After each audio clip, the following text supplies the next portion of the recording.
তোমাদেরকে এই মর্মে প্রতিজ্ঞাবদ্ধ হতে হবে, তোমাদেরকে সংকল্প করা লাগবে, মুহাম্মদুর রাসূলুল্লাহ জীবন থেকে তোমাদেরকে শিক্ষা নেওয়া লাগবে। তোমার নবী যদি 17 বছর বয়সে সমাজের প্রতিষ্ঠিত জালিম শক্তির বিরুদ্ধে দাঁড়িয়ে যেতে পারে, তোমাকে তোমার জায়গা থেকে সমাজের জালিম শক্তির বিরুদ্ধে প্রতিরোধ করে তুলতে হবে, যেন আগামীর বাংলাদেশে নতুন করে কোনো জালিম আর মাথা চড়া দিয়ে দাঁড়াতে না পারে। আমার বিশ্বাস করেন, আগামীর বাংলাদেশে যদি যত ইসলামী দল আছে ঐক্যমত হয়ে যায়, সব ইসলামী দলগুলো যদি নিজেদের বিবেকগুলোকে ভুলে নিয়ে কোরআনকে সামনে রেখে আগাতে পারে, তাহলে আগামীর বাংলাদেশের সংসদে কোন আইন থাকবে আর কোন আইন থাকবে না, এটার দায়িত্ব আলেমেরা নিজেরাই নিতে পারবে। আলেম সমাজ 55 বছরের দাওয়াত তো কম দাও নাই, এবার একটু থামো। ও তাবলীগের ভাই, তাবলীগ তো অনেক হয়েছে, এবার একটু থামো। ও হেফাজতের ভাই, এবার একটু থামো। খেলাফতের ভাই থামো, জমিয়তের ভাই থামো, জামাতের ভাই থামো। সব ইসলামী দল 55 বছরে অনেক কাজ করেছো, এবার থামো। এবার থেমে নিজেরা 10 জন 12 জন 15 জন একত্রে বসো, বসার পরে চিন্তা করো 55 বছরে এত দাওয়াত দিলাম, এত কাজ করলাম, এত তাবলীগ করলাম, এত কিছু করলাম, তারপরেও মানুষ কেন দিন দিন খারাপ হয়? কারণ কি? জমিয়ত ইসলামের কথা বলে, হেফাজত ইসলামের কথা বলে, জামাত ইসলামের কথা বলে, তাবলীগ ইসলামের কথা বলে, সবাই ইসলামের কথা বলে, এত মানুষ ইসলামের কথা বলার পরেও ফায়দা নাই কেন? মানুষ দিন দিন খারাপ হচ্ছে কেন? এখন আমার মতে ডাক্তাররা যদি একজনের রোগ ভালো করতে একাকী না পারে, 10-12 জন ডাক্তার যেমন মেডিকেল বোর্ড গঠন করে একসাথে বসে, বাংলাদেশের এই মুহূর্তে সব ইসলামী দলগুলোকে এই দেশের জাতিসত্তা, এই দেশের মানুষের কথা চিন্তা করে বিবেক ভুলে দিয়ে এক টেবিলে বসা দরকার। আমার ইসলামপন্থী ভাইরা, আলেম ওলামারা, আর কতকাল অমুক নেতা তমুক নেতা অমুক দল তমুক দলের কাছে গিয়ে দাঁড়িয়ে থাকবেন, একটা ছোট্ট দাবি দাওয়া পূরণের জন্য দাঁড়িয়ে থাকবেন? ওই দিন শেষ। এখন নিজের হিসাব বুঝে নেওয়া লাগবে। আগামীর বাংলাদেশ ঐক্যবদ্ধ হয়ে দাঁড়িয়ে যান, কোরআনকে হাতে নিয়ে সংসদে প্রবেশ করেন। কাদিয়ানি কাফের অন্য কারো বলার অপেক্ষা রাখে না, নিজেরাই সংসদে নিয়ে আইন পাস করতে পারেন। 55 বছরে শুধু বাড়ছে, 55 বছরে ঘুষের পরিমাণ কি কমছে না বাড়ছে? দুর্নীতি কি কমছে না বাড়ছে? হত্যা ধর্ষণ কি কমছে না বাড়ছে? তাহলে অবাক করা বিষয়, মসজিদ বাড়ে, মাদ্রাসা বাড়ে, ওয়াজ মাহফিল বাড়ে, টুপিওয়ালা দাড়িওয়ালা বাড়ে, আবার জিনা ব্যভিচার সুদ ঘুষ জুলুমও কেন বাড়ে? এটা বাড়াই প্রমাণ হয় এই 55 বছরে আমরা যে এত দাওয়াত দিলাম, এত ইসলামের কথা বললাম, এত ওয়াজ মাহফিল করলাম, এত নামাজের কথা বললাম, এত রোজার কথা বললাম, তাইলে আমাদের দাওয়াতের মধ্যেও পদ্ধতিগতভাবে হয়তো কোনো একটা ভুল আছে। নয়তো 55 বছরে আমাদের দাওয়াত যত বাড়ে, অন্যায় তো তত কমার কথা। এখন আমাদের দাওয়াতও বাড়ে, অন্যায়ও বাড়ে, তাইলে বোঝা লাগবে মধ্যখানে কোনো একটা ঝামেলা আছে। মুহাম্মদ الذي أرسله بالحق بشيرا ونذيرا وداعيا إلى الله بإذنه وسراجا منيرا. فقد قال الله تعالى في كلامه المجيد وفرقانه الحميد: أعوذ بالله من الشيطان الرجيم. بسم الله الرحمن الرحيم. إن الله وملائكته يصلون على النبي يا أيها الذين آمنوا صلوا عليه وسلموا تسليما نمازের দরুদ পড়ুন اللهم صل على محمد وعلى آل محمد كما صليت على إبراهيم وعلى آل إبراهيم إنك حميد مجيد اللهم بارك على محمد وعلى آل محمد كما باركت على إبراهيم وعلى آل إبراهيم إنك حميد مجيد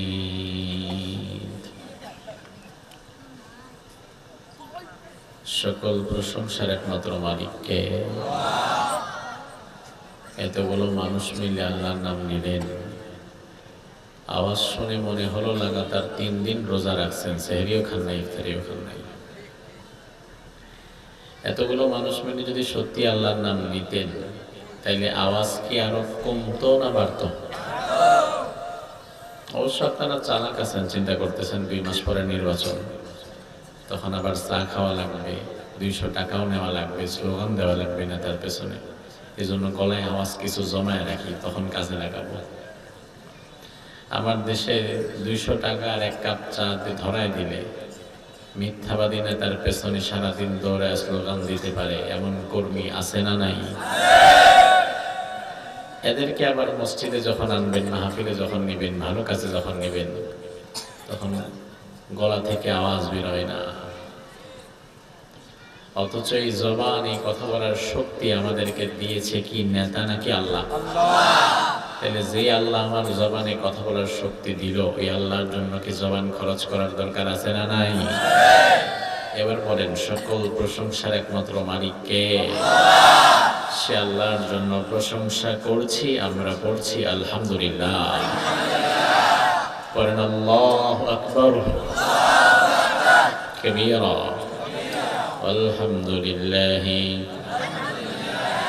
কাসীরা সুবহানাল্লাহি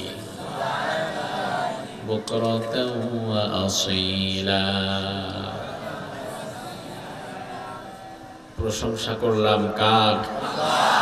আল্লাহর প্রশংসা করলে কি লাভ না লস? কার লাভ? কয় আল্লাহর লাভ।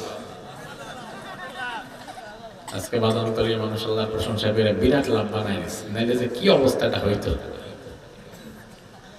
দুনিয়ার মানুষের সাথে আল্লাহর কোনো মিল নাই। দুনিয়াতে প্রশংসা যার, লাভও তার, কিন্তু প্রশংসা করবেন আল্লাহ আর লাভ হচ্ছে বান্দার। সুবহানাল্লাহ। বাদামতলী হযরত আবু বকর সিদ্দিক রাদিয়াল্লাহু আনহু নূরানী ও হিফজ মাদ্রাসার উদ্যোগে 23তম তাফসীরুল কোরআন মাহফিল। আল্লাহ তাআলা আজকের এই সুন্দর আয়োজনকে কবুল করুক। আমার আগে কথা বলেছেন হযরত মাওলানা মাকসুদুর রহমান সাহেব, কথা বলেছেন হযরত মাওলানা কারি আব্দুল মান্নান সাহেব, কথা বলেছেন হযরত মাওলানা মুহাম্মদ সাইফুল ইসলাম সাহেব। যত উলামায়ে কেরাম কথা বলেছেন সবাই অত্যন্ত চমৎকার কথা বলে। আমি তো মান্নান ভাইয়ের আলোচনা আগেও শুনেছি, আজকেও কিছু শুনলাম। কোরআন এবং সুন্নাহর আলো থেকে যারাই কথা বলেছে, আল্লাহ সুবহানাহু ওয়া তাআলা সকলের সঠিক এবং সুন্দর কথাগুলোর উপরে আমাদের আমল করার তৌফিক দান করুন। সভাপতি হিসাবে আছেন হাজী মোহাম্মদ আবুল কালাম সাহেব। এছাড়াও পোস্টারে নাম আসে নাই, কিন্তু এই মাহফিলটার জন্য অত্যন্ত কষ্ট করেছেন, সময় দিয়েছেন, শ্রম দিয়েছেন, অর্থ দিয়েছেন, দৌড়িয়েছেন, ঘাম ঝরিয়েছেন। এমন মানুষদের নাম তো আর পোস্টারে থাকে না। পোস্টারে নাম আসা না আসা ডাজেন্ট ম্যাটার, এটা কোনো বিষয়ই না, কারণ এটা জান্নাতের কোনো টিকিট না। আল্লাহ যদি পোস্টার দেখে দেখে জান্নাত দিত, তাহলে বিগত 16 বছরের সব স্বৈরাচার গোলারে জান্নাত দেয়া লাগতো। এখন আপনারা যেভাবে পোস্টার করতে পারছেন, শুরু থেকে শেষ পর্যন্ত শুধু আলেমদের নাম, 2-4 বছর আগে এটা পারা যায়নি। পোস্টার বানাতে গেলে আলেমের নামের উপরে অবশ্যই শর্ত, জালেমের নাম তুলে দিতে হবে, অন্যথায় মাহফিল হবে না, পোস্টার তো আরো আগে না। এখন আলহামদুলিল্লাহ একটা সুন্দর সময় আপনারা পার করছেন, যেখানে আপনারা ইনসাফপূর্ণভাবে পোস্টার বানাতে পারছেন। এখন দেখা দরকার ভবিষ্যতে যারা আসে তারা কতটা ইনসাফের পরিচয় দেয়। তো আমরা আল্লাহ তাআলার কাছে কামনা করি, আল্লাহ যারা দ্বীন ও ঈমানকে ভালোবাসে, যারা কোরআনকে ভালোবাসে, যারা ইসলামের জন্য কাজ করে, এমন ভালো মানুষদেরকে তুমি আমাদের নেতা হিসাবে কবুল করে নিও, বলি আমিন। আমাদের দোয়া বিশেষ কোনো দলের জন্য না, তাফসীর প্রোগ্রাম থেকে আমরা দোয়া করব ইন জেনারেল, সবার জন্য। ইসলামকে যারা ভালোবাসে তাদের সবার জন্য আমাদের দোয়া হবে, ঠিক না? আমরা কোরআন কারীম থেকে ইনশাআল্লাহ তাআলা আজকে কথা বলবো, রাত গভীর করব না, কারণ সর্বসাকুল্যে রাত 11টার পরে কখনোই আলোচনা চালিয়ে নেওয়া ঠিক না। কারণ শ্রোতাদের তো আলোচনা পরিপূর্ণভাবে বুঝতে হবে, আর রাত যত গভীর হয় মানুষের পঞ্চেন্দ্রিয় তত দুর্বল হয়ে পড়ে, বোঝার ক্ষমতা তত কমতে থাকে, তখন দেহ পাই মন পাই না। দেহ মাহফিলে থাকে, মন থাকে না, ঘুমে শরীর দুর্বল হয়ে যায়। আমি আজকে আপনাদের সামনে কোরআন কারীম থেকে নির্দিষ্ট একটি আয়াতের আলোকে কথা বলবো। তার আগে এই যে 30 পারা কোরআন, এই কোরআন ধরার কিছু আদব আছে, যেন তেন ভাবে ধরতে পারবেন না। ধরার আগে কোরআন বলে দিবে লা ইয়ামাসসুহু ইল্লাল মুতাহহারুন, পবিত্রতা ছাড়া আমাকে স্পর্শ করা যাবে না। আবার একইভাবে কোরআন পড়ারও কিছু আদব আছে, শোনারও কিছু আদব আছে। আল্লাহ রাব্বুল আলামিন বললেন ফাইদা ক্বরাতাল কুরআন ফাসতাইয বিল্লাহি মিনাশ শাইতানির রাজীম। ও ঈমানদারেরা শুনে নাও, যখন তোমরা আমার কোরআন পড়তে যাবা অথবা কোরআন শোনার জন্য কোন কোরআনের বাগানে গিয়ে বসবা, কোরআন শোনার আগে, কোরআন পড়ার আগে শয়তানের ওয়াসওয়াসা থেকে বাঁচার জন্য আমি আল্লাহর দরবারে আশ্রয় চেয়ে নাও। কারণ দুনিয়ার মানুষ যেন কোরআনের কাছে আসতে না পারে, কোরআন থেকে আমাদের ফিরিয়ে রাখার জন্য, কোরআন থেকে আমাদের বিমুখ করে দেওয়ার জন্য সবচাইতে বেশি কষ্ট যে করে তার নাম শয়তান। তার নাম কি? তবে বাংলাদেশে নাই, নোয়াখালীতে, বাদামতলিতে। তাহলে বাদামতলিতেও যেহেতু শয়তান ঢুকেই পড়ছে, শয়তানের ওয়াসওয়াসা থেকে তো আমরা বাঁচতে চাই। আল্লাহ বলে বান্দা, এই জন্য কোরআন পড়ার আগে আমি আল্লাহর শেখানো নিয়মে আউযু বিল্লাহ এবং বিসমিল্লাহটা একবার পড়ে নাও। আমার ভাই, তাহলে আল্লাহর এই কথার উপরে আমল করতে যে আলোচনার শুরুতে যদি আমরা ডানে বামে সামনে পেছনে সকলে একবার আউযু বিল্লাহ সাথে একত্রে পড়তে চাই, পড়তে রাজি আছেন তো? কষ্ট হবে না তো ইনশাআল্লাহ? পড়েন আউযু বিল্লাহি মিনাশ শাইতানির রাজীম বিসমিল্লাহির রাহমানির রাহিম আলিফ লাম রা কিতাবুন আনজালনাহু ইলাইকা লিতুখরিজান নাস মিনাল যুলুমাতি ইলান নূর বিইذনি রাব্বিহিম ইলা সিরাতিল আজিজিল হামিদ। সুবহানাল্লাহ পড়েন। আরে চেয়ার নাই আমার ভাই। আল্লাহ রাব্বুল আলামিন কোরআনুল কারীমের সূরা ইব্রাহিম, এই সূরা থেকে একটি আয়াতে কারিমা আমি আপনাদের সামনে তেলাওয়াত করেছি। যে আয়াতে কারিমার মাঝে দুনিয়ার বুকে আল্লাহ তাআলা এই কোরআন কেন পাঠিয়েছেন তার লক্ষ্য উদ্দেশ্য বর্ণনা করেছেন। আসমানের নিচে জমিনের উপরে এই কোরআনের চাইতে শ্রেষ্ঠ নিয়ামত আর কোনো কিছু নাই। আসমানের নিচে জমিনের উপরে এই কোরআনের চাইতে দামি আর কোনো কিছু নাই। এই 30 পারা কোরআন, এটা এত দামি একটা কিতাব, যেই মাসে নাজিল হয়েছে ওই মাসের মর্যাদা বেড়ে গেছে। কোন মাস? কথা হয় না, কোন মাস? এই যে আর 2 মাস পরে রমজান, এবছর তো রমজান দ্রুত চলে আসছে, ফেব্রুয়ারিতে রমজান। আল্লাহ বললেন শাহরু রমাদান আল্লাযী উনজিলা ফীহিল কুরআন, ও নবী এই কোরআন আমি নাযিল করেছি রমজান মাসে। এই জন্য রমজানের মর্যাদা অন্য 11 মাসের চাইতে কম না বেশি? তাইলে কোরআন যে মাসে নাযিল হলো ওই মাসের মর্যাদা বেড়ে গেল। আবার কোরআন যে রাতে নাযিল হয়েছে ওই রাতের নাম হচ্ছে লাইলাতুল কদর। কদরের রাত, কিসের রাত? মর্যাদা বেশি না কম? কত বেশি? লাইলাতুল কদরি খায়রুম মিন আলফি শাহর, 1000 মাসের চাইতে বেশি একটি রাতের দাম। তাইলে কোরআন যেই মাসে নাজিল হলো মাসের মর্যাদা বেড়ে গেল, যেই রাতে নাজিল হলো রাতের মর্যাদা বেড়ে গেল। যেই ফেরেশতা আল্লাহর পক্ষ থেকে কোরআন বহন করে জমিনে নিয়ে এসেছিলেন ওই ফেরেশতার নাম হচ্ছে জিবরাইল। কি নাম? আল্লাহ রাব্বুল আলামিন যত ফেরেশতা বানিয়েছেন সব ফেরেশতাদের মধ্যে জিবরাইলের দাম কম না বেশি?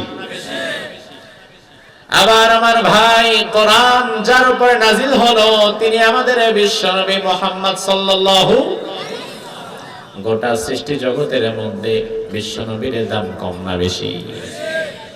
তাহলে কি বুঝলেন? কোরআন যেই রাতে নাজিল হয় রাতের মর্যাদা বেড়ে যায়, কোরআন যেই মাসে নাজিল হয় মাসের মর্যাদা বেড়ে যায়। যেই ফেরেশতা কোরআন অবতরণ করে নিয়ে আসে ওই ফেরেশতার মর্যাদা বেড়ে যায়। যার উপরে কোরআন নাজিল হয় তার মর্যাদাও বেড়ে যায়। আর এই কোরআন যেই জাতি আঁকড়ে ধরে ওই জাতির মর্যাদা বেড়ে যায়। তবে গোটা পৃথিবীতে আজ 200 কোটি মুসলমানের আত্মমর্যাদা নাই, সম্মান নাই। তার অন্যতম কারণ যেই জাতি কোরআন পাওয়ার পরে কোরআন ছেড়ে দেয় আল্লাহ তাআলা ওই জাতিকে ইতিহাসে রাস্তা করে নিক্ষিপ্ত করে দেয়। এজন্য বিশ্বনবী বলেন ইন্নাল্লাহ ইয়ারফাউ বিহাযাল কিতাবি আকওয়ামান ওয়া ইয়াযাউ বিহি আখারিন। আল্লাহ তাআলা এই কিতাবটা দিয়ে কোন কোন জাতিকে গোটা বিশ্বে সুপ্রসন্ন করে দেয়। গোটা বিশ্বে তাদের আধিপত্য ক্ষমতাকে আল্লাহ সুবহানাহু ওয়া তাআলা এই কোরআনের মাধ্যমে টিকিয়ে দেয়। আবার এই কোরআনকে ছেড়ে দেওয়ার কারণে কোন কোন জাতিকে আল্লাহ সুবহানাহু ওয়া তাআলা নিকৃষ্ট জাতিতে পরিণত করে দেয়। 1500 বছর আগের পৃথিবীর মুসলমান ওমর ফারুক রাদিয়াল্লাহু আনহুর নেতৃত্বে আজকের ইতালি তৎকালীন রোম পর্যন্ত শাসন করেছে। বাংলাদেশের মতো 100 বাংলাদেশ শাসন করেছে। গোটা দুনিয়ার অর্ধেকটা মুসলমান শাসন করেছে এই কোরআনকে আঁকড়ে ধরে থাকার কারণে। আর আজ 200 কোটি মুসলমান সামান্য 57 লাখ ইহুদির কাছে নাস্তানাবুদ হয়ে যাচ্ছে, মার খাচ্ছে, মুখ তুলে দাঁড়াতে পারছে না, শুধুমাত্র এই কোরআনকে অবহেলা করার কারণে। আর কিছু না। আমার ভাই, তার কারণ কোরআনে তো আল্লাহ বলে দিয়েছেন কোরআনকে আঁকড়ে ধরবা, ওয়া তাসিমু বিহাবলিল্লাহি জামিআ ওয়া লা তাফাররাকু, তোমরা ঐক্যবদ্ধ থাকবা, কোরআনকে ধরে রাখবা, বিচ্ছিন্ন হবে না।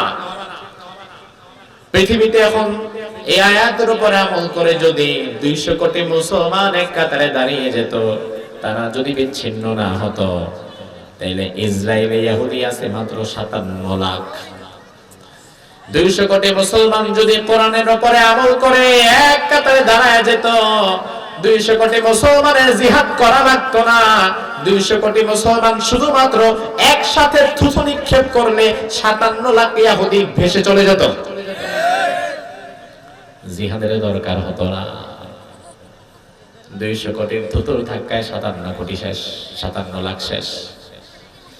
কিন্তু আজ সংখ্যাধিক্যে মুসলমান এত ব্যাপক হয়ে গিয়েছে, অথচ তাদের কোনো ইজ্জত নাই, সম্মান নাই।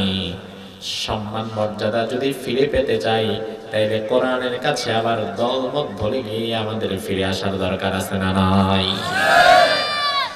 আমার ভাই, আল্লাহ রাব্বুল আলামিন সূরা ইব্রাহিমের প্রথম আয়াতের মধ্যে বললেন, আলিফ লাম রা হরফে মুকাত্তাআত, আল্লাহু আ'লামু বিমুরাদিহি। কোরআনে কারিমে এমন যত অক্ষর পাবেন, আলিফ লাম রা, আলিফ লাম মিম, কাফ হা ইয়া আইন সাদ কফ ইয়া সিন নুন, এই বিচ্ছিন্ন অক্ষরগুলোর অর্থ দুনিয়ার কেউ জানে না। লা ইয়ালামু তা'ওয়িলাহু ইল্লাল্লাহ, এর ব্যাখ্যা আল্লাহ তাআলা কাউকে জানায় নাই। এর আসল ব্যাখ্যা একমাত্র যিনি জানেন তিনি কে? এখন আল্লাহ যেটা তোমারে জানায় নাই সেটা জোর করে জানতে চাওয়া বুদ্ধিমানের কাজ নয়, কারণ এটা যদি আমার জন্য প্রয়োজন হতো তাইলে আল্লাহ এর অর্থ আমারে ঠিকই জানায় দিতেন। এখন আল্লাহ যেহেতু জানায় নাই, বোঝা লাগবে এটা না জানার মধ্যেই আমার কল্যাণ। তার কারণ দুনিয়ার সব কিছু বোঝার মতো ক্ষমতাও আল্লাহ আমার এই মাথার মধ্যে দেয় নাই। এরপরে আল্লাহ রাব্বুল আলামিন বললেন, কিতাবুন আনজালনাহু ইলাইকা, ও নবী, এমন একটা কিতাব, এমন একটা কোরআন আমি আপনার প্রতি নাযিল করলাম, লিতুখরিজান নাসা মিনাল যুলুমাতি ইলান নূর, ওই কিতাবের দ্বারা অন্ধকার থেকে, অশান্তি থেকে, জাহালাত থেকে মানবতাকে বের করে শান্তির পথে আপনি পরিচালিত করতে পারবেন। বিইذনি রাব্বিহিম ইলা সিরাতিল আজিজিল হামিদ, আপনার প্রভুর নির্দেশে, আপনার মহাপরাক্রমশালী প্রভুর নির্দেশে আপনি দুনিয়ার মানবতাকে অন্ধকার থেকে আলোর পথে বের করে দিতে পারবেন, অশান্তি থেকে শান্তির পথে নিয়ে যেতে পারবেন। এই আয়াতটা যখন নাযিল হয়েছে, মক্কার জমিনে জাহালাতের পরিবেশ। ১৫০০ বছর আগে আল্লাহর হাবিব সাল্লাল্লাহু আলাইহি ওয়াসাল্লাম যখন দুনিয়াতে এলেন, ওই জামানাকে দুনিয়ার সব ঐতিহাসিকগণ এক বাক্যে বলতো আইয়ামে জাহিলিয়া, জাহালাতের যুগ। আমার ভাই লক্ষ্য করেন, জাহালাতের যুগ মানে কি? অন্ধকারের যুগ। জোরে কোন, জাহালাতের যুগ মানে কি? অন্ধকারের যুগ। কেন? ওই যুগে হয়তো আপনার মতো এলইডি লাইট ছিল না, পল্লী বিদ্যুৎ ছিল না, ওই যুগে হয়তো আপনার মতো এত লাইটিং ফাইটিং ছিল না, এত আলোকসজ্জা ছিল না, কথা ঠিক। তবে আগুনের ব্যবহার, সূর্য চন্দ্র কিন্তু ওই যুগে ঠিকই উঠত। তাহলে অন্ধকার কি বুঝলেন আপনি? এই অন্ধকার মানে রাতের অন্ধকার না, যে ওই যুগে সূর্য উঠতো না, না, ওই যুগে বোধহয় মানুষ অন্ধকারের মধ্যে হাঁটাহাঁটি করতো। জি না, আপনাকে যেমন চন্দ্র আলো দেয়, সূর্য আলো দেয়, আগুন দ্বারা আপনি যেভাবে আলো পান, ১৫০০ বছর আগের মানুষও চন্দ্র, সূর্য আর আগুনের আলো পেত। তাহলে অন্ধকার বলতে আল্লাহ কি বোঝালেন? অন্ধকার বলতে আল্লাহ মূলত দুনিয়ার মানুষের মনোজগতের অন্ধকারকে বুঝিয়েছেন। বাহিরের অন্ধকার দূর করার জন্য এমন দুই একটা লাইট হলেই যথেষ্ট হয়ে যায়, কিন্তু মানুষের ভেতরে মনোজগতে যে অন্ধকার রয়েছে, এই অন্ধকার বাহিরের কোন লাইট দিয়ে দূর করা যায় না। এই জন্য আপনি দেখবেন এমন অনেক মানুষ যার ঘরে, যার গাড়িতে, যার আশেপাশে লাইটিং বাইটিং এর অভাব নাই, সারাক্ষণ আলোকসজ্জার মধ্যে থাকে, দামি গাড়ি, দামি বাড়িতে থাকে, কোনদিন তার ঘরে কারেন্ট যায় না, গেলেও সাথে সাথে আইপিএস থেকে যায়। ওই মানুষটা তো কোনদিন স্বাভাবিকত অন্ধকারের কবলে পড়ে না, কিন্তু ভেতরে হেদায়েত না থাকার কারণে ওই মানুষের দ্বারা সমাজের এমন কোনো খারাপ কাজ নাই যা হতে পারে না। এতে বোঝা যায় দুনিয়ার অন্ধকার লাইট দিয়ে আপনি দূর করতে পারবেন, তবে মনোজগতের অন্ধকার দূর করতে হলে আল্লাহর কোরআনের দরকার। মনোজগতের অন্ধকার বাহিরের লাইট দিয়ে দূর করা যায় না। এই জন্য আমার ভাই, আইয়ামে জাহিলিয়া মানে অন্ধকারের যুগ, মানে বাহিরের অন্ধকার না, এটা ভেতরের অন্ধকার। ওই যুগের মানুষগুলো এত বেশি খারাপ হয়ে গিয়েছিল, তার কারণ হচ্ছে ওই যুগের মানুষের বিষয়ে ঐতিহাসিকগণ এমন বর্ণনা লিখেছেন যে বর্ণনাগুলো পড়লে অনেক সময় আপনি আঁতকে উঠবেন। একজন ঐতিহাসিক তার ইতিহাসের পাতায় লিখেছেন, আইয়ামে জাহিলিয়ার মধ্যে এক নারী, গর্ভবতী নারী রাস্তা দিয়ে হেঁটে যাচ্ছিলেন। পেছন থেকে দুই জাহিলি যুবক গল্প করতে করতে যাচ্ছে। যাওয়ার সময় এক বন্ধু আরেক বন্ধুর ইশারা দিয়ে বলে, দেখ মহিলাটা গর্ভবতী মনে হচ্ছে। পাশের বন্ধু বলে, জি আমি বুঝছি গর্ভবতী, পেটটা তো ফুলা। অপর বন্ধু বলে, আচ্ছা বলতো দেখি এই মহিলার পেটে কি বাচ্চা, ছেলে বাবু না মেয়ে বাবু, নারী না পুরুষ, তার পেটে কি ধরনের বাচ্চা থাকতে পারে? ওই বন্ধু জবাবে বলল সম্ভবত ছেলে হবে। পাশের বন্ধুটা বলল, না আমার মনে হয় মেয়ে হবে। এভাবে দুইজনের সাথে পেছনে পেছনে কথা কাটাকাটি লাগলো। হঠাৎ করে শয়তান মাথার মধ্যে ঢুকায় দিল। এক বন্ধু বলে, দাঁড়া বন্ধু, শুধু শুধু নিজেদের মধ্যে কথা কাটাকাটি করে লাভ কি? আমরা নিজেরা গিয়া পরীক্ষা কইরা দেখি আসলে কাজটা সঠিক। যেই ভাবা সেই কাজ। ওই মহিলার পেছনে গিয়ে কোমর থেকে খঞ্জর বের করে পেটের মধ্যে ঢুকায় দিছে। গর্ভবতী নারী হঠাৎ করে আক্রমণের শিকার হয়েছে, মাটির মধ্যে পড়ে গেছে। ওই মহিলার পেটটা কেটে ওই গর্ভবতী মাকে হত্যা করে তার পেটের ভেতর থেকে বাচ্চাটা বের করে এবার দুই জাহিলি যুবক একজন আরেকজনকে দেখাচ্ছে, দেখো বন্ধু আসলে কি। মানুষ কতটা নিচে নেমে গেছে।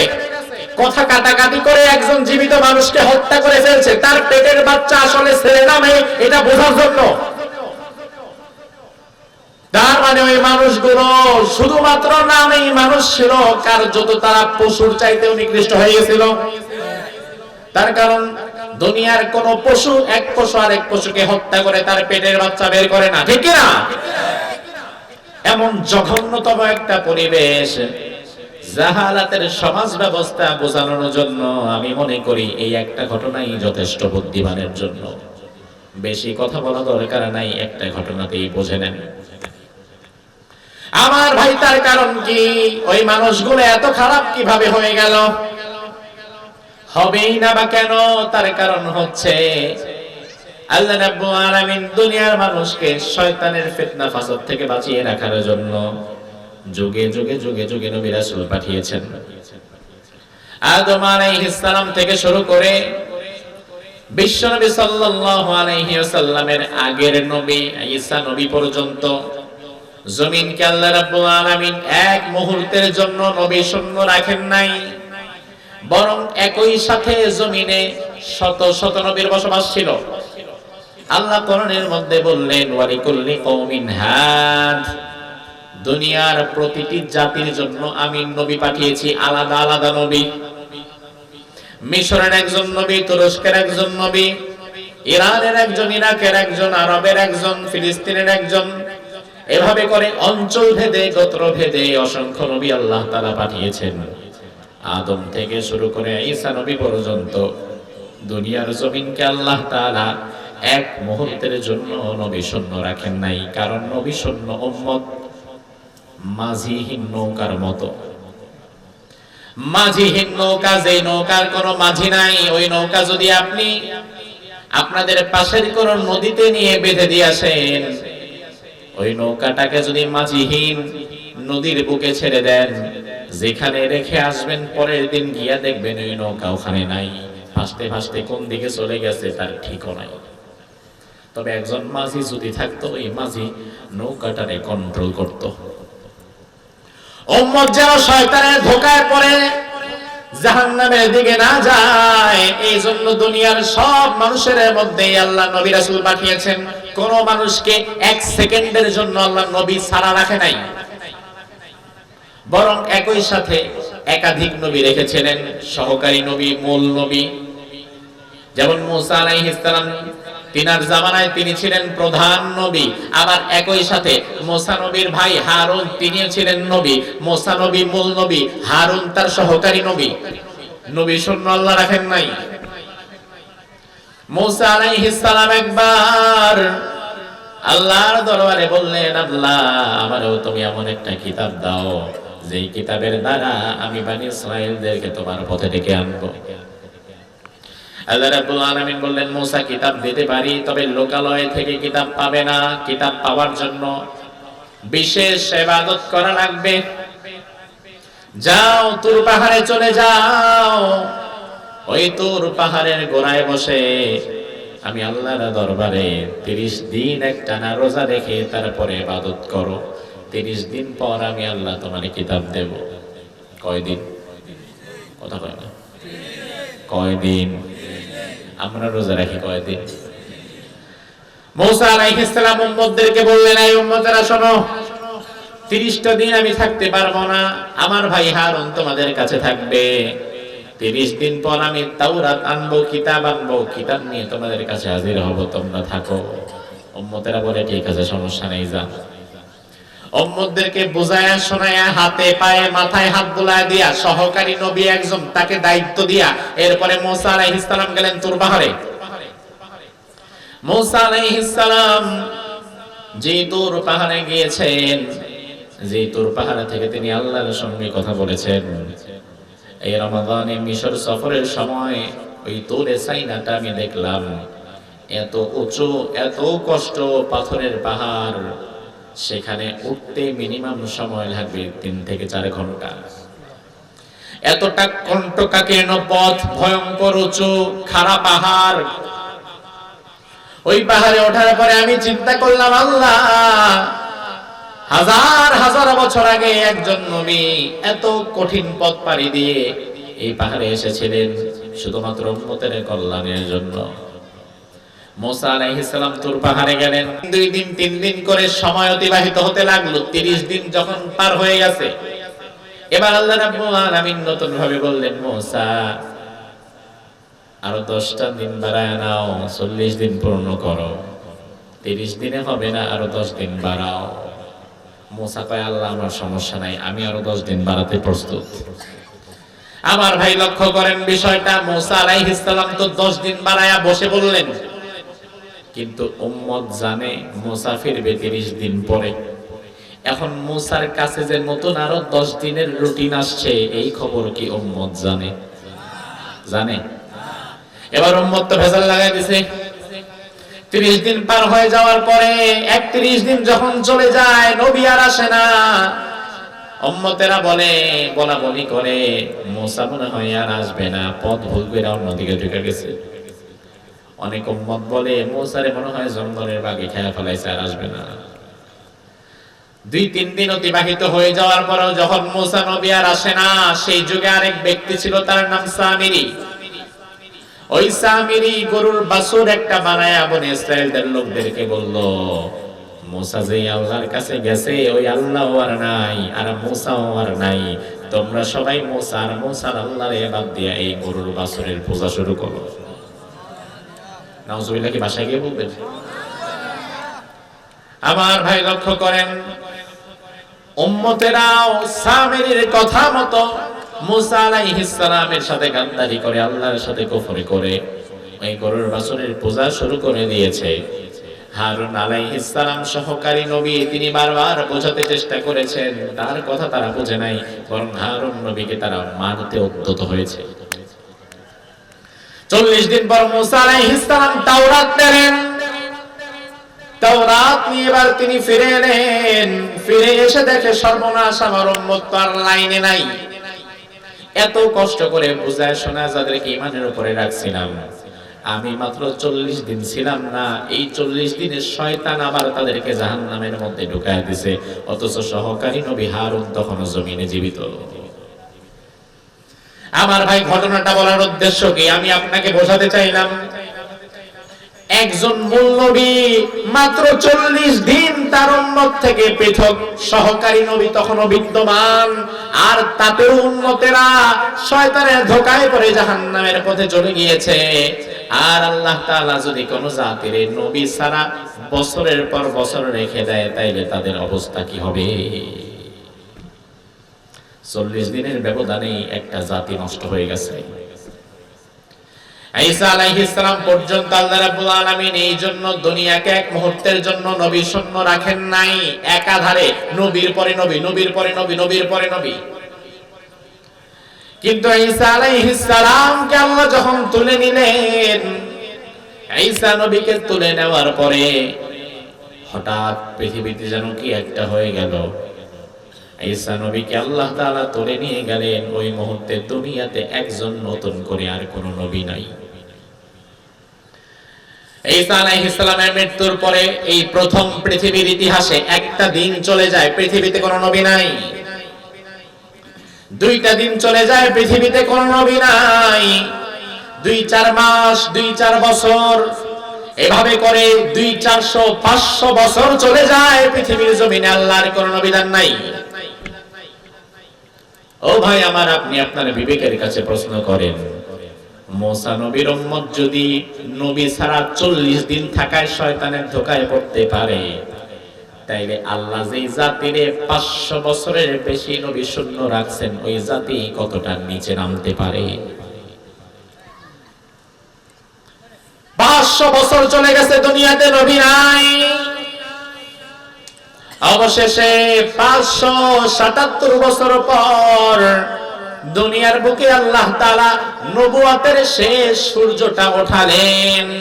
তিনি আর কেউ না, কোরআনে আল্লাহ বললেন, ইন্না আরসালনাকা শাহিদান ওয়া মুবাশশিরান ওয়া নাযীরা ওয়া দাঈয়ান ইলাল্লাহি বিইذনিহি ওয়া সিরাজাম মুনীরা। সুবহানাল্লাহ। ও নবী, আমি আপনাকে সিরাজান মুনীরা বানিয়ে পাঠালাম, এমন এক উজ্জ্বল জ্যোতিষ্ক বানিয়ে পাঠালাম। আমার ভাই, তার কারণ হচ্ছে অন্ধকার যেখানে যত বেশি, সেখানে লাইটের পাওয়ার দরকার হয় তত বেশি। আপনি একা মানুষ, মাহফিল শেষ করে বাড়ি যাবেন, রাস্তায় অন্ধকার, আপনি একার পথ চলার জন্য হাই ভোল্টেজের লাইটের দরকার নাই। মোবাইলটা বের করে মোবাইলের ফ্ল্যাশ দিয়ে আপনি আপনার রাস্তা দেখতে পারবেন। কিন্তু আপনার যদি একটা মোটরসাইকেল থাকে, আর ওই মোটরসাইকেলের সামনে যদি লাইট কাটা থাকে, তাইলে মোবাইলের ফ্ল্যাশ ধইরা মোটরসাইকেল চালানো কষ্ট। আর আপনার যদি একটা গাড়ি থাকে, তাইলে গাড়ির সামনে যদি লাইট না থাকে, গাড়ির সামনে অন্ধকার আরো বেশি, সেখানে মোবাইলের ফ্ল্যাশ দেওয়া হবে না, সেখানে গাড়ির লাইট লাগবে। আবার আপনি যদি সমুদ্রে জাহাজ চালান, ওই সমুদ্রের জাহাজের জায়গায় গাড়ির লাইট ফিট করতে পারবেন না, ওখানে আরো ভয়াবহ ভয়ঙ্কর লাইট লাগবে, যে লাইটের আলোর সামনে টেকা যায় না, তার কারণ সমুদ্রের মধ্যে অন্ধকার আরো বেশি। আপনি যদি বিমান চালান, আকাশের উপরে অন্ধকার আরো বেশি, যেজন্য বিমানের মাথায় লাইটের দরকার আরো বেশি। তাইলে আমার ভাই, অন্ধকার যেখানে যত বেশি, সেখানে বাতির দরকার হয় তত বেশি, ভোল্টেজ লাগে তত বেশি। 577 বছরের জাহালাতের অন্ধকার, যে জাহালাতের মধ্যে সন্তান নিজের আপন মাকে বিয়ে করে ফেলে, যেই জাহালাতের মধ্যে মেয়ে হলে তাকে জীবন্ত কবর দিয়ে দেওয়া হয়, যেই জাহালাতের মধ্যে জীবন্ত মানুষকে কেটে টুকরো টুকরো করে ফেলা হয়, ওই 577 বছর অন্ধকার, এই ভয়াবহ অন্ধকার আর জাহালাত দূর করতে গোটা দুনিয়ার সর্বশ্রেষ্ঠ জ্যোতিষ্ক আল্লাহ পাঠিয়ে দিলেন। তিনি আর কেউ না, তিনি মুহাম্মাদুর রাসূলুল্লাহ। সুবহানাল্লাহ। আল্লাহর হাবিব সাল্লাল্লাহু আলাইহি ওয়াসাল্লাম দুনিয়াতে এলেন, অবস্থা কিন্তু ভয়াবহ, চারিদিকে হত্যা, ধর্ষণ, রাহাজানি। এমন কোন অপরাধ নাই যেটা আশেপাশে নাই, এমন কোন অপকর্ম নাই যেটা সমাজের মধ্যে নাই। ঘৃণিত ঘৃণিত ঘৃণিত যত প্রকারের ঘৃণিত অপরাধ আছে, জাহালাতের মানুষ সবকিছুই করত। সবকিছু করার মধ্য দিয়ে অপরাধকে তারা অপরাধ মনেই করত না।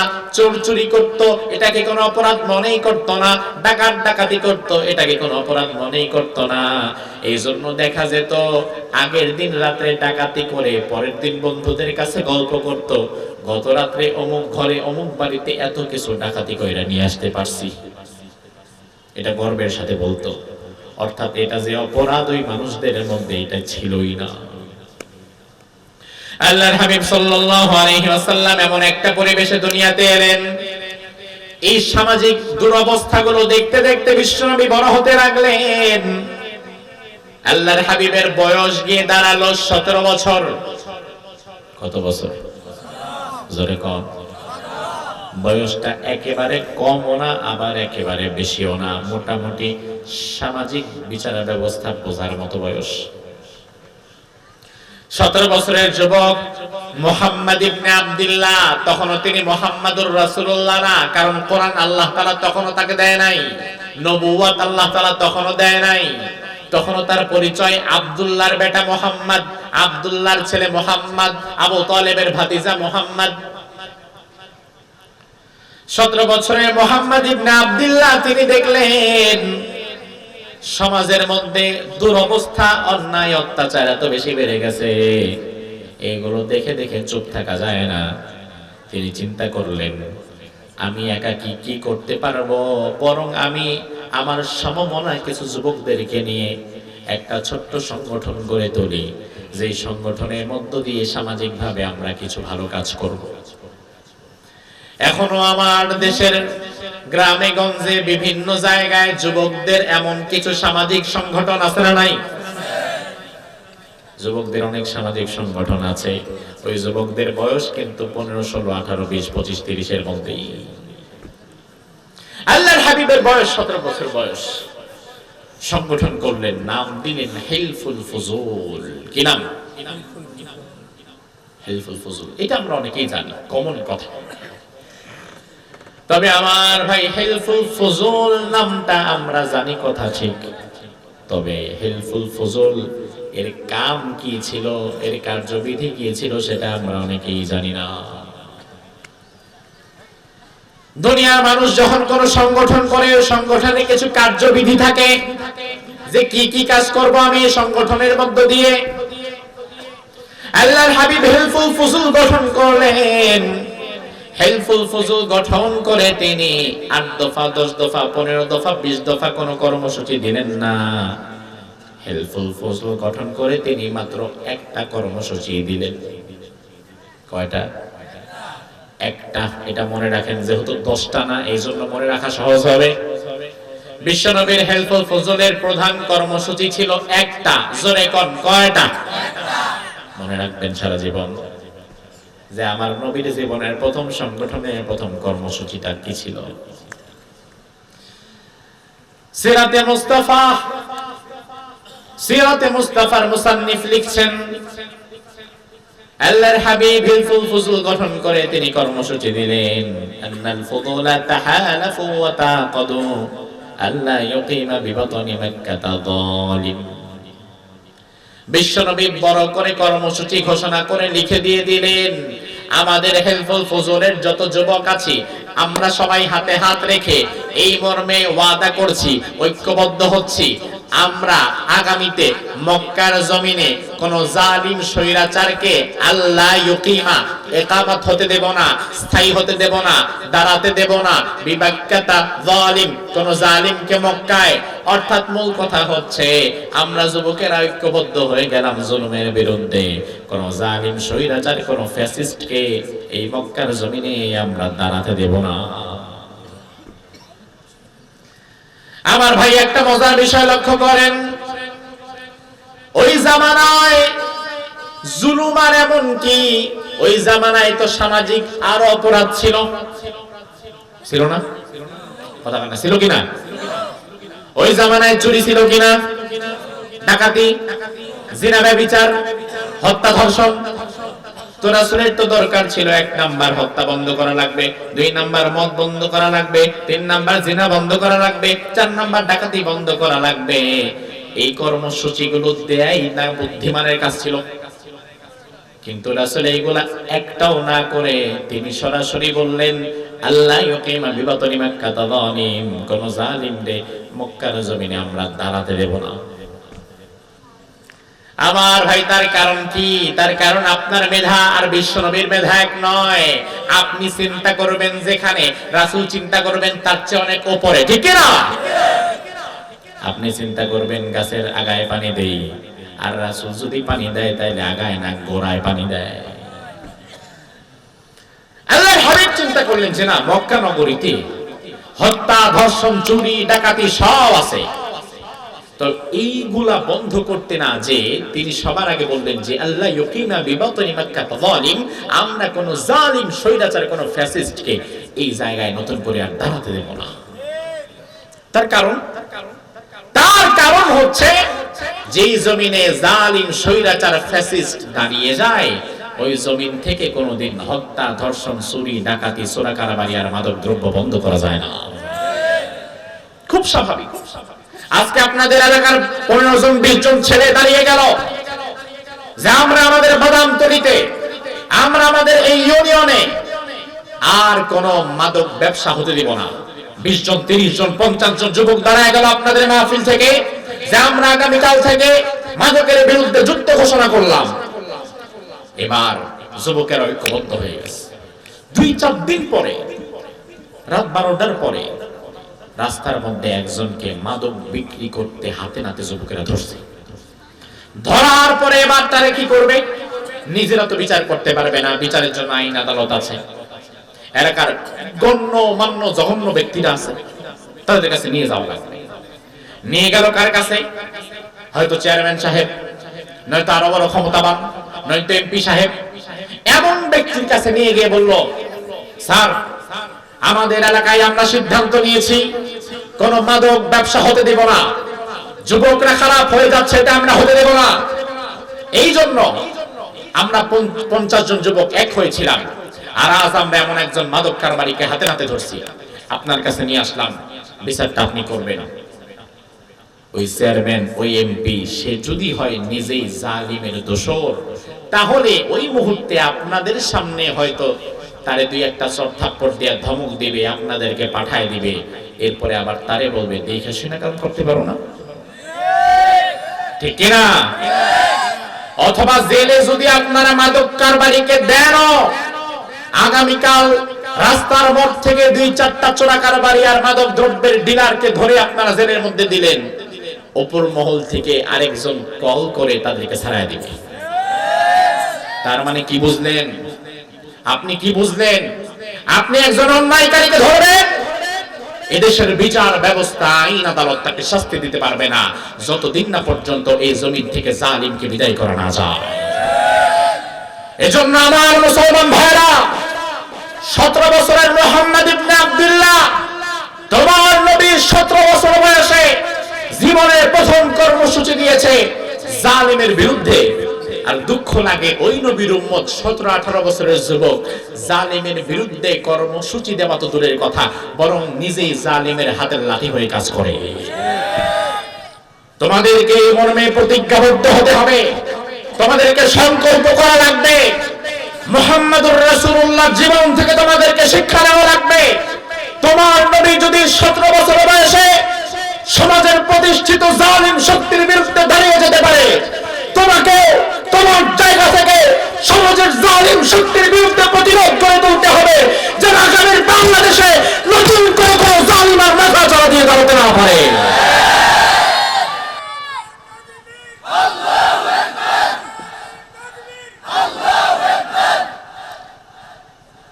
এটা যদি না হয় তাহলে লাভ নাই। তার কারণ জালিম আছে যতদিন, অন্যায় হবে ততদিন, বন্ধ করতে পারবে না। আমার ভাই আল্লাহর হাবিব 17 বছর বয়সে হেলফুল ফজল গঠন করলেন, জালিমের বিরুদ্ধে তিনি ঐক্যবদ্ধ হলেন। 17 বছর থেকে নিয়ে তিনি সমাজের মানুষদেরকে ভালো কাজের কথা বললেন। বলতে বলতে বলতে বলতে রাসূলের বয়স গিয়ে দাঁড়ালো 40। কত? জোরে কোন? তিনি কাজ শুরু করেছিলেন কিন্তু 17 বছর থেকে। সমাজ পরিবর্তনের জন্য তিনি কাজ শুরু করেছিলেন 17 বছর থেকে।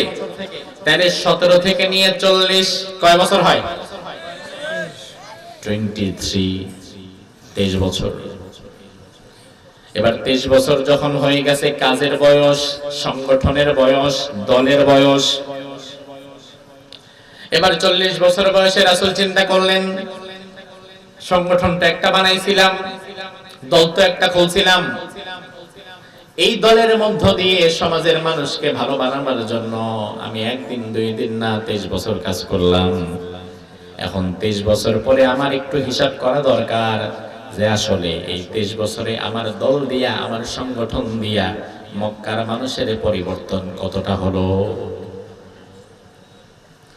কারণ অভিজ্ঞ ডাক্তার শুধু চোখ বন্ধ করে রোগীর একের পর এক ওষুধ দেয় না, বরং ওষুধ দেওয়ার পরে রোগী যখন আবার দেখা করতে আসে তখন অভিজ্ঞ ডাক্তার আরেকটা ওষুধ লেখার আগে চিন্তা ভাবনা করে এক সপ্তাহ যে এই ওষুধটা তার শরীরের মধ্যে ঢুকলো এতে ফায়দা হইল কতটা। বিশ্বনবী ছিলেন উম্মতের রূহানি ডাক্তার। আল্লাহর হাবিব চিন্তা করলেন এই যে 23 বছর দাওয়াত দিলাম হ্যান্ডফুল ফুজুল গঠন করে, একটা চোর চুরি ছাড়লো না, ডাকাত টাকাতে ছাড়লো না, একটা জিনাকার ভালো হলো না, কোন মাদক ব্যবসায়ী তো মাদক বন্ধ করলো না, তাইলে আমার 23 বছরের এই দাওয়াতের ফলপ্রসূ হলো কই? এই চিন্তা ভাবনায় বিশ্বনবী এবার দাওয়াত দিয়ে কিছুদিনের জন্য বন্ধ করে দিলেন। তিনি এবার সমাজ থেকে নিজেকে একটু বিচ্ছিন্ন করে ফেললেন। সমাজ থেকে বিচ্ছিন্ন করে তিনি গারে হেরায় চলে গেলেন। গারে হেরায় গিয়ে তিনি ধ্যান করা শুরু করলেন। একাকী নীরবে চিন্তা ভাবনা করতে লাগলেন যে কি ব্যাপার, এতদিন দাওয়াত দেওয়ার পরেও সমাজের মানুষগুলো কেন ভালো পথে ফিরছে না? তার মানে নিশ্চয়ই আমার দাওয়াতের মধ্যে পদ্ধতিগতভাবে হয়তো কোনো একটা ভুল আছে। আমার দাওয়াত 23 বছরেও কাজ করছে না কেন?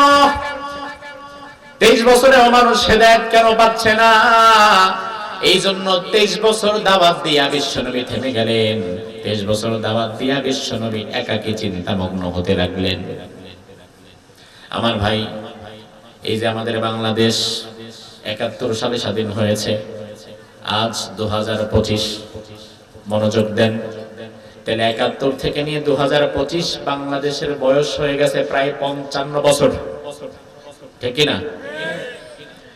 আমার ভাই এবার একটু লক্ষ্য করেন, এই 55 বছরে বাংলাদেশে মাদ্রাসার সংখ্যা কমছে না বাড়ছে? কথা কয় না। 55 বছর আগে আপনাদের বাদামতলী আবু বকর সিদ্দিক নুরানি হাফেজি মাদ্রাসা ছিল? কথা কয় না। এখন আছে না নাই? 55 বছর আগে যত মসজিদ ছিল এখন কি মসজিদ কমছে না আরো বাড়ছে? 55 বছরের টুপিওয়ালা দাড়িওয়ালা আমরা মুসলমান যতজন ছিলাম এখন কি কমছে না আরো বাড়ছে? ওয়াজ মাহফিল কমছে না বাড়ছে? একই সাথে 55 বছরে সুদ কমছে না বাড়ছে? আগে সুদের জন্য লাইনে দাঁড়াইতে হইতো, এখন সুদ মানুষের ঘরে ঘরে পৌঁছায়। এখন আর আপনার ব্যাংকের কাছে গিয়ে হাত পেতে দাঁড়ায় থাকা লাগে না, বরং কৃষক ক্ষেতের মধ্যে কাজ করে শুধু ব্যাংকের অফিসার ওই কৃষকের কাছে গিয়ে কোথায় চাষা লোন লাগবো নাকি? আছে নাই? তাহলে 55 বছরে সুদ বাড়ছে, 55 বছরে ঘুষের পরিমাণ কি কমছে না বাড়ছে? দুর্নীতি কি কমছে না বাড়ছে? হত্যা ধর্ষণ কি কমছে না বাড়ছে? তাহলে অবাক করা বিষয়, মসজিদ বাড়ে, মাদ্রাসা বাড়ে, ওয়াজ মাহফিল বাড়ে, টুপিওয়ালা দাড়িওয়ালা বাড়ে, আবার জিনা ব্যভিচার সুদ ঘুষ জুলুমও কেন বাড়ে? এটা বাড়াই প্রমাণ হয় এই 55 বছরে আমরা যে এত দাওয়াত দিলাম, এত ইসলামের কথা বললাম, এত ওয়াজ মাহফিল করলাম, এত নামাজের কথা বললাম, এত রোজার কথা বললাম, তাইলে আমাদের দাওয়াতের মধ্যেও পদ্ধতিগতভাবে হয়তো কোনো একটা ভুল আছে। নয়তো 55 বছরে আমাদের দাওয়াত যত বাড়ে অন্যায় তো তত কমার কথা। এখন আমাদের দাওয়াত তো বাড়ে, অন্যায়ও বাড়ে, তাইলে বোঝা লাগবে মধ্যখানে কোনো একটা ঝামেলা আছে। আল্লাহর হাবিব 23 বছর দাওয়াত দিয়ে ফলাফল তালাশ করার জন্য বসে পড়লেন। ও আলেম সমাজ, 55 বছরে দাওয়াত তো কম দাও নাই, এবার একটু থামো। ও তাবলীগের ভাই, তাবলীগ তো অনেক হয়েছে, এবার একটু থামো। ও হেফাজতের ভাই, এবার একটু থামো। খেলাফতের ভাই থামো, জমিয়তের ভাই থামো, জামাতের ভাই থামো। সব ইসলামী দল 55 বছরে অনেক কাজ করেছো, এবার থামো। এবার থেমে নিজেরা 10 জন 12 জন 15 জন একত্রে বসো, বসার পরে চিন্তা করো 55 বছরে এত দাওয়াত দিলাম, এত কাজ করলাম, এত তাবলীগ করলাম, এত কিছু করলাম, তারপরেও মানুষ কেন দিন দিন খারাপ হয়? কারণ কি? এখন একটু নিজেরা বসা দরকার। নিজের এক টেবিলে বসা দরকার। তার কারণ হচ্ছে আপনার হাতের মধ্যে একটা বিষ ফোড়া হয়েছে, বিষ ফোড়া নিয়ে গেছেন আপনি ডাক্তারের কাছে কোম্পানিগঞ্জে ডাক্তার হাতটা পরীক্ষা করে বিষ ফোড়া দেখার পরে একটা মেডিসিন দিয়ে দিল, দিয়ে বলল 5 দিন খান পরে আবার আসবেন। আপনি 5 দিন পরে গিয়ে ডাক্তারকে বললেন ডাক্তার ওষুধ খাইয়া শেষ, এদিক দিয়ে আমার হাতও শেষ, বিষ ফোড়া তো দিন দিন বাড়ে। ওই ডাক্তার যদি ভালো হয় তখন আগের ওষুধ এইটাই আবার দিবে না, বরং ওষুধের কোম্পানিটা চেঞ্জ করে নতুন ওষুধ দেবে।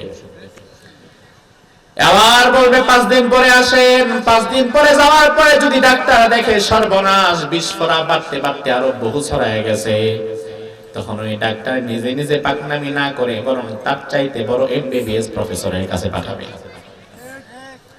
এমবিবিএস ডাক্তার 10 দিন 15 দিন 1 মাস চিকিৎসা করার পরে যদি তিনি দেখে এই রোগ নির্ণয় করার ক্ষমতা তারও নাই, প্রয়োজনে নোয়াখালী মেডিকেলে আপনার এই বিস্ফোরণ নিয়ে 10-12 জন ডাক্তার মেডিকেল টিম গঠন করে একসাথে বসবে যে এটা কি বিস্ফোরণ, এত ওষুধ দিচ্ছি, এত চিকিৎসা করছি, ভালো হয় না কেন।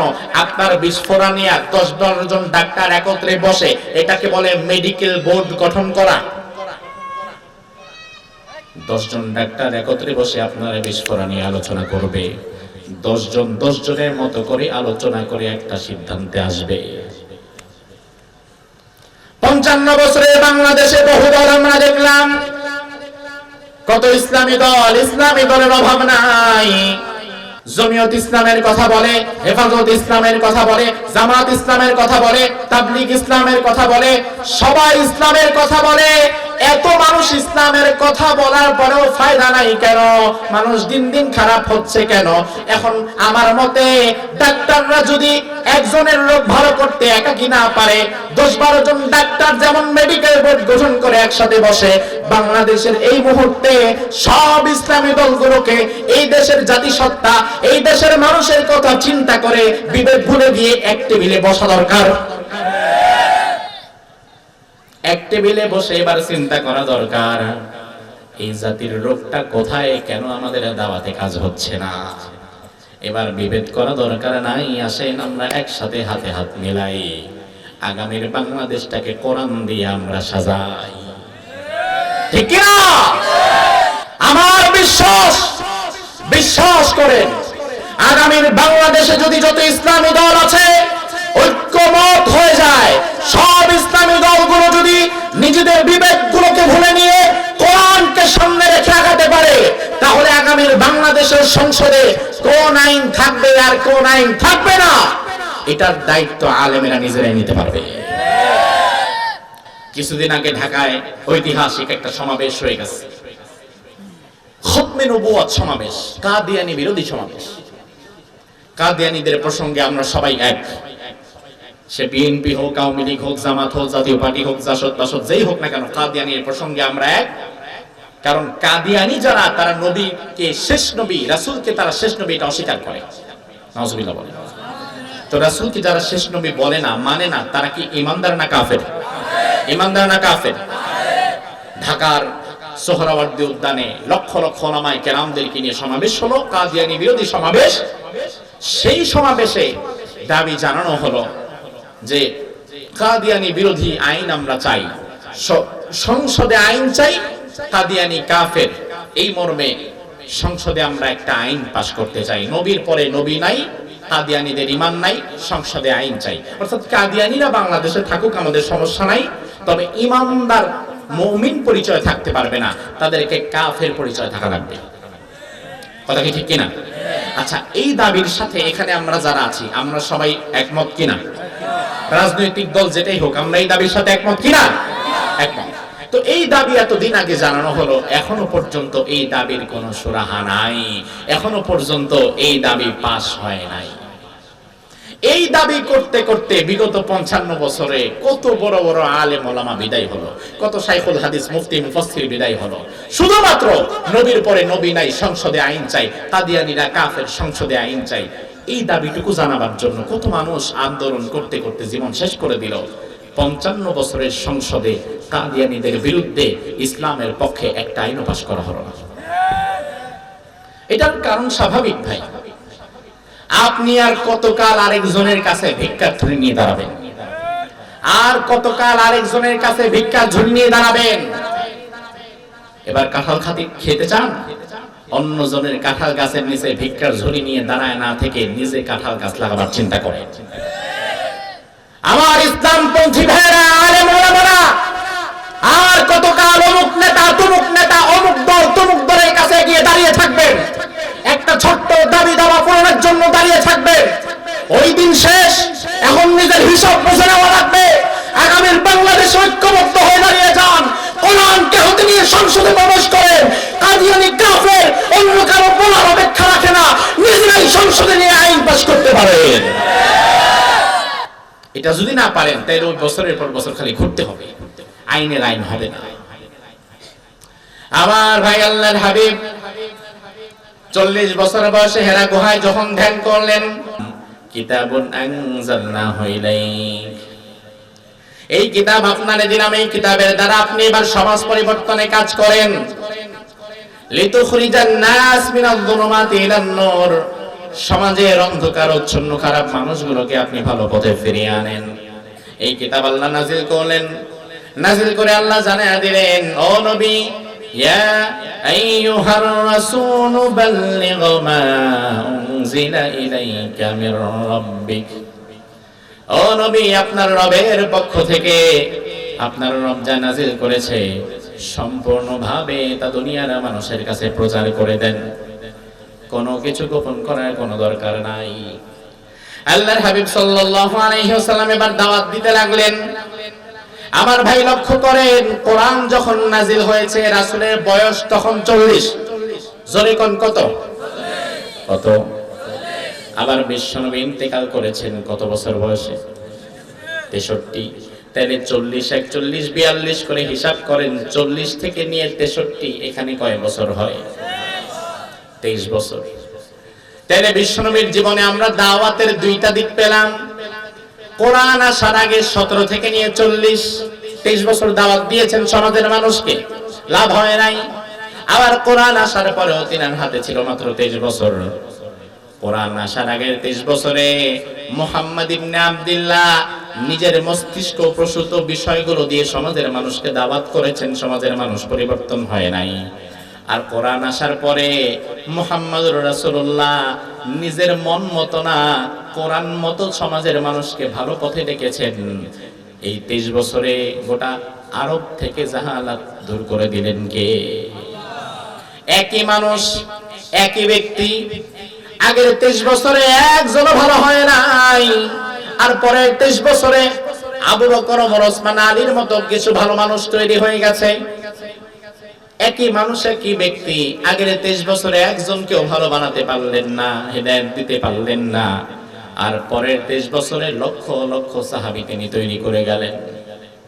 তার মানে আল্লাহ বুঝায় দিলেন, দুনিয়ার মানুষ, যদি সমাজে শান্তি প্রতিষ্ঠা করতে চাও, সমাজের মানুষকে যদি ভালো পথে রাখতে চাও, তাহলে নিজের মন মতো সমাজ পরিচালনা করলে সমাজে শান্তি আসবে না, বরং সমাজ পরিচালনা করা লাগবে আল্লাহর কোরআন মতো।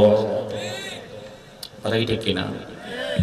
তার কারণ বিশ্বনবী যদি নিজের মন মতো 23 বছর দাওয়াত দিয়ে সমাজ পরিবর্তন করতে না পারে, তাইলে আপনি আমি কেউ নিজের মন মতো দাওয়াত দিয়ে সমাজ ভালো করতে পারবো না। সমাজের মানুষকে ভালো বানাতে গেলে আল্লাহর কোরআনের দরকার আছে না নাই? পরের 23 বছর বিশ্বনবী যখন কোরআন দিয়ে দাওয়াত দিলেন, ওই জাহিলি যুগের মানুষগুলো এমন ভালো হয়ে গেল। আগের 23 বছরে যে মানুষেরা অন্যের হক মেরে খেত, পরের 23 বছরে ওই মানুষেরা অন্যের হক মারা তো দূরের কথা, বরং নিজের হকটা অপরের জন্য ছেড়ে দেওয়া শিখে গেল। আল্লাহর হাবিব সাল্লাল্লাহু আলাইহি ওয়াসাল্লামের কাছে রাত্রিবেলায় মেহমান এসেছে। মেহমানের গুরুত্ব ইসলামে আছে না নাই? কথা কম, বেশি না কম?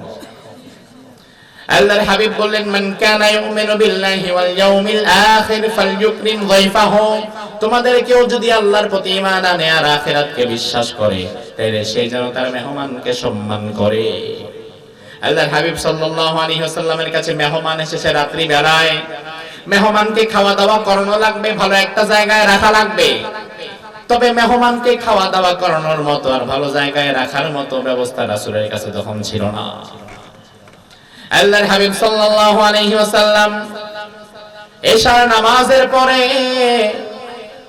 সাহাবায়ে কেরামের মজলিসে বললেন, ও সাহাবীরা, আজকে একজন মেহমান আমার কাছে এসেছে। ওই মেহমানকে আজকে রাত্রি বেলায় কে একটু নিয়ে মেহমানদারি করাতে পারবা? হাত তুলো।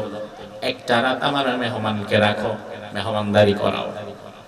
সাহাবায়ে কেরামের অবস্থা তখন খুব বেশি ভালো ছিল না যে হাত তুলবে, রাসূল লজ্জা পেয়ে যাবেন এই ভেবে একজন মুরব্বী সাহাবী, তার নাম আবু তালহা। কি নাম? আবু তালহা, আনাস রাদিয়াল্লাহু আনহুর বাবা। আবু তালহা হাত তুললেন, বললেন, ইয়া রাসূলুল্লাহ, মেহমানকে আমার কাছে দেন, আমি নিয়ে যাব। আল্লাহর হাবিব মেহমানকে আবু তালহার হাতে সুপর্দ করে দিলেন। আবু তালহা রাদিয়াল্লাহু আনহু মেহমানকে নিয়ে এক পা দু পা করে আগাচ্ছে আর চিন্তা করছে, কি ব্যাপার? রাসূলের কথা চিন্তা করে না হয় আমি মেহমানকে নিয়ে গেলাম, কিন্তু আসলে আমার ঘরে যে খাবার আছে না নাই এটা তো আমি নিজেও জানি না। মেহমানকে নিয়ে যেতে লাগলেন আর চিন্তা করতে লাগলেন, ঘরের কি অবস্থা এটা তো আমারও জানা নাই। মেহমানকে নিতে নিতে ঘরের দরজার কাছে চলে এলেন। মেহমানকে বললেন, ভাই আপনি একটু বসেন, আমি একটু ভেতরে ঢুকে 2 মিনিট আসতেছি রেডি করে। ভেতরে ঢুকে স্ত্রীকে বলল, স্ত্রী, আমারে মাফ করে দাও, মাফ করে দাও, আমি তো একটা অন্যায় করে ফেললাম তোমাকে না জানিয়ে। কি অন্যায়? আবু তালহা বলে, স্ত্রী গো, বিশ্বনবীর দরবারে এক মেহমান এসেছে, তার খাওয়া পড়ার কোনো জায়গা নাই, রাসূল লজ্জা পেয়ে যাবে, এই জন্য আমি হাত তুলে বলছি আমি নিয়ে আসব। এখন আমি নিজেও জানি না ওই মেহমানের কোনো খাবার দাবার আমাদের ঘরে আছে কিনা। স্ত্রী উম্মে সুলাইম বলে, স্বামী, আজকে সত্য কথা হচ্ছে মেহমানের খাওয়া তো দূরের কথা, আপনি আমি যে রাত্রি বেলায় খাবো ওই খাবারই নাই। আমাদের যে 2 ছোট ছোট বাচ্চা রয়েছে, শুধুমাত্র তাদের খাবারের জন্য একটু খেজুর আর একটুখানি রুটি আছে। আমি চিন্তা করেছি আমি এই অল্প খাবারটুকু রাত্রে তাদের দুজনের মধ্যে ভাগ করে খাইয়ে দেব, আর আপনি আর আমি সারা রাত উপোস থাকবো, ঘুমিয়ে যাব। কিন্তু আপনি রাসূলুল্লাহর মেহমান নিয়ে এসেছেন, নিজের সন্তানদের কেমনে খাওয়াই? আমি আপনার স্ত্রী আজকে ওয়াদা করলাম, আমি আমার সন্তানদেরকে খাবার না খাইয়ে এই খাবারটুকু মেহমানের জন্য আমি আজকে ছেড়ে দেব। সুবহানাল্লাহ। নিজে না খেয়ে থাকা যায়, ক্ষুধার কষ্ট নিজে সহ্য করা যায়, কিন্তু আপনার যদি 2-4 বছরের ছোট্ট বাচ্চা থাকে, ও যদি ক্ষুধার যন্ত্রণায় আপনার সামনে কান্নাকাটি করে, আপনি কিন্তু সহ্য করতে পারবেন না। উম্মে সুলাইম রাদিয়াল্লাহু আনহা মেহমানের জন্য বাচ্চাদের খাবারগুলো গুছিয়ে দিলেন, বাচ্চাদেরকে আজকে রাতে খাওয়াবেন না। বাচ্চারা ক্ষুধার যন্ত্রণায় কাঁদে, আর মা চুলার মধ্যে পানি বসায় দিয়েছে, পানি টকবক করছে, আর বাচ্চাদেরকে বোঝাচ্ছে খাবার হয়ে যাবে, একটু ঘুমাও, ঘুম থেকে উঠে খাবার রান্না করা দেখতে পাবে, খাবে। বাচ্চারা কান্নাকাটি করতে করতে ঘুমিয়ে গেল। বাচ্চাদের খাবারটুকু উম্মে সুলাইম প্লেটের মধ্যে দিয়ে আবু তালহার হাতে দিয়ে বলে, যান মেহমানের সামনে দিয়ে আসেন। সুবহানাল্লাহ। মেহমানের সামনে দেওয়ার পরে মেহমান এবার বলল, ভাই আমি একা খাবো না, আপনিও বসেন। কিন্তু খাবারের পরিমাণ এত কম, একজনে খাইলে মোটামুটি চলে, তবে 2 জন খাইলে কারোই হবে না। আবার মেহমান যেহেতু ভদ্রতার খাতিরে বলছে, আবু তালহা না বইসাও পারে না। আবু তালহা আবার ফিরে এসে স্ত্রীকে বলে, ও স্ত্রী, বুদ্ধি দাও, মেহমান তো আমারে তার সাথে খেতে বলে, আমি খাবো না কি বুঝতেছি না, আর আমি যদি খাই তাহলে মেহমান তো ভাগে পাবে না। স্ত্রী উম্মে সুলাইম বললেন, স্বামী খাবার দরকার নাই, খালি একটা প্লেট আমি আপনারে দিয়ে দিলাম, এই খালি প্লেটটা নিয়ে আগে তার ঘরে যাবেন, ঘরে গিয়ে কুপি বাতিটা বন্ধ করে দিবেন, পুরা ঘরটা অন্ধকার বানায় দিবেন। এই অন্ধকার হওয়ার পরে সে যদি বলে কুপি বাতি কেন নিভালেন, আপনি জবাব দিবেন, আমাদের ঘরে তেলের বড় সংকট, যেই তেল আছে এটা দিয়ে আরো 2-3 দিন যাওয়া লাগবে, এই জন্য কুপি বাতি বন্ধ করছি, অন্ধকারে একটু কষ্ট করে খান। এবার অন্ধকার যখন হয়ে যাবে, মেহমান তার প্লেটে খাবে, আর আপনার সামনে থাকবে খালি প্লেট। আপনি খালি প্লেটের মধ্যে হাত দিবেন, হাত আবার মুখের মধ্যে নিবেন, মুখটা নাড়াচাড়া করবেন, মনে হবে যেন আপনিও খাচ্ছেন, কিন্তু আপনি খাচ্ছেন না। সুবহানাল্লাহ। আবু তালহা এই স্ক্রিপ্ট মোতাবেক কাজ করে ফেললেন। মেহমানের ঘরে গিয়ে কুপিবাতি বন্ধ করে দিলেন। কুপিবাতি বন্ধ করে এবার মেহমানের সামনে আবু তালহা খালি প্লেটটা নিয়ে ওই প্লেটের উপরে হাত দিয়ে এবার হাতটা নাড়াচাড়া করছে। হাত নাড়াচাড়া করে, তবে আবু তালহার প্লেটে কোনো খাবার নাই। মেহমান মনে করছে আমি যেমনি খাই আমার সামনে আমার মেজবান যিনি তিনিও খান। আমার ভাই রাত পার হয়ে গেল, মেহমানকে খাইয়ে দাইয়ে ঘুম পাড়িয়ে দিলেন। এই রাতের ঘটনা দুনিয়ার কেউ জানে না, কাউকে আবু তালহা জানায় নাই। মেহমান যে রাত্রিবেলা খেয়েছে আর আবু তালহা যে খায় নাই, এই দৃশ্য মেহমান নিজেও জানে না। কিন্তু কেউ যেটা জানে না সেটা একজন ঠিকই জানেন, তিনি কে? আবু তালহা রাদিয়াল্লাহু আনহু পরদিন ফজরের আযান দেওয়ার সাথে সাথে মেহমানকে নিয়ে মসজিদে নববীতে চলে গেলেন। বিশ্বনবী সাল্লাল্লাহু আলাইহি ওয়াসাল্লাম সাহাবায়ে কেরামের দিকে নামাজের পরে ঘুরে বসে বললেন, আইনা আবু তালহা, ও আবু তালহা কোথায় তুমি দাঁড়িয়ে যাও? আবু তালহা রাদিয়াল্লাহু আনহু দাঁড়ালেন। আল্লাহর হাবিব বললেন, আবু তালহা কি এমন কাজ আজকে রাতে তুমি করেছো আমার মেহমানের সাথে? পুরা ঘটনাটা তুমি খুলে খুলে আজকে আমাদের জানায় দাও। আবু তালহা বলে, ইয়া রাসূলুল্লাহ কি করেছি না করেছি এটা কেউ জানে না, এমন কি পাশে যে মেহমান এই মেহমান নিজেও জানে না। বিশ্বনবী বলে, আবু তালহা রে, আমার জানার বাকি নাই, কারণ তোমার রাত্রিকালীন ঘটনাটা আরশে আজিমের মালিক আল্লাহ তাআলার এত বেশি পছন্দ হয়েছে, আল্লাহ তাআলা তোমার ঘটনার সাক্ষী হিসাবে কোরআনে কারীমের মধ্যে তোমাদের বিষয়ে আল্লাহ আলাদা আয়াত নাযিল করে দিয়েছে। আল্লাহ রাব্বুল আলামিন কোরআনের মধ্যে বললেন, ওয়া ইউথিরুনা আলা আনফুসিহিম ওয়ালাউ কানা বিহিম খাসাসা। ও নবী, এই কোরআন দিয়ে এমন কিছু মানুষ আপনি বানালেন যে মানুষেরা আগে অন্যের হক মেরে খেত, অন্যের সম্পদ মেরে খেত, ওই মানুষগুলো আজকে এত বেশি পরিণত স্বচ্ছ এবং ভালো হয়ে গেল, অন্যের হক মেরে খাওয়া তো দূরের কথা, বরং নিজের প্রয়োজন থাকার পরেও নিজের হকটা অপর ভাইয়ের জন্য তারা ছেড়ে দেওয়া শিখে গেছে। আমার ভাই, যে একটা জাতি আপাদমস্তক পরিবর্তন হয়ে গেল, জাহিলি যুগের মানুষগুলো যে এত ভালো হয়ে গেল, তার পেছনে কারণ আছে না নাই? ওই মানুষগুলোর ভালো হওয়ার পেছনে কারণ কি? তাবিজ, পরা পানি, কোন জাদু মন্ত্র? ওই জাহিলি যুগের মানুষদের ভালো হওয়ার পেছনে কারণ হচ্ছে একটা কিতাব। ওই কিতাবের নাম কি? ওই কিতাব কি আমাদের কাছে এখনো আছে না নাই? তবে আমাদের কাছে কিতাবটা আছে বন্ধ। এই কিতাব এখন আমাদের কাছে বন্ধ আছে। এই কিতাবটারে খোলা লাগবে, এই কিতাবের সুবাস চারিদিকে ছড়িয়ে দেওয়া লাগবে, এই কিতাবের আইন সমাজে বাস্তবায়ন করা লাগবে। তাইলে ১৫০০ বছর আগের জাহালাতের সমাজ যেভাবে ভালো হয়ে গিয়েছিল, আজকের অন্যায় অত্যাচার দুর্নীতি যদি বন্ধ করতে চাই, তাহলে এই কিতাবটা খুলে এই কিতাব দিয়ে সমাজ পরিচালনা করা দরকার। তাইলে ১৫০০ বছর আগের ওই সমাজ যে আল্লাহ তাআলা ভালো বানিয়ে দিতে পেরেছেন, আজকে আমরা যদি আমাদের দেশে, আমাদের সমাজে, আমাদের রাষ্ট্রে সব মানুষ মিলেমিশে শান্তিপূর্ণভাবে বসবাস করতে চাই, তাইলে কোরআনের আইন সমাজে প্রতিষ্ঠা হওয়ার দরকার আছে না না? আল্লাহ সুবহানাহু ওয়া তাআলা আমাদের সকলকে ইসলামের জন্য কোরআনের পক্ষে থাকার তৌফিক দান করুক। আমরা বলি আমিন। হাযা মা ইনদি ওয়াল ইলমু ইনদাল্লাহ আলাইহি তাওয়াক্কালতু ওয়া ইলাইহি উনীব। আমরা মুনাজাত করে একসঙ্গে বিদায় হব ইনশাআল্লাহ। দুরূদ শরীফ পড়ে নিন। আল্লাহুম্মা সাল্লি আলা মুহাম্মাদ ওয়া আলা আলি মুহাম্মাদ কামা সাল্লাইতা আলা ইব্রাহিম ওয়া আলা আলি ইব্রাহিম। কোন অতিথি আছে কিছু বলবে? ইন্নাকা হামিদুম মাজিদ। আল্লাহুম্মা বারিক আলা মুহাম্মাদ ওয়া আলা আলি মুহাম্মাদ কামা বারাকতা আলা ইব্রাহিম ওয়া আলা আলি ইব্রাহিম।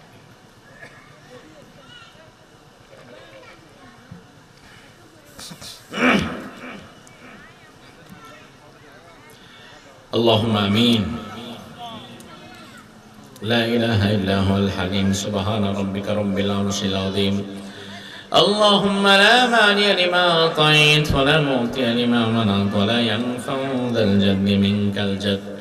اللهم صل وسلم على نبينا محمد সাল্লাল্লাহু আলাইহি ওয়া আলা আলিহি ওয়া আসহাবিহি ওয়া বারাকা ওয়া সাল্লাম।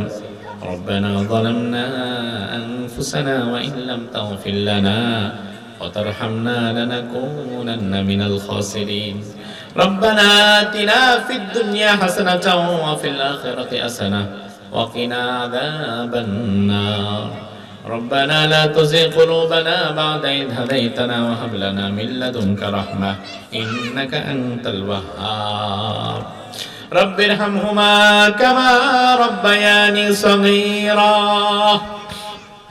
রব্বুল আলামিন সারা জীবনের গুনার বোঝা কাঁধে নিয়ে লজ্জিত চেহারা নিয়ে গোনামাখা হাত নিয়ে আয় আল্লাহ তাআলা গভীর রজনীতে তোমার দরবারে আমরা ভিক্ষার হাত তুলে দিয়েছি। মেহেরবানি করে তুমি আমাদের জিন্দেগীর গুনাহ খাতা সমূহ মাফ করে দাও।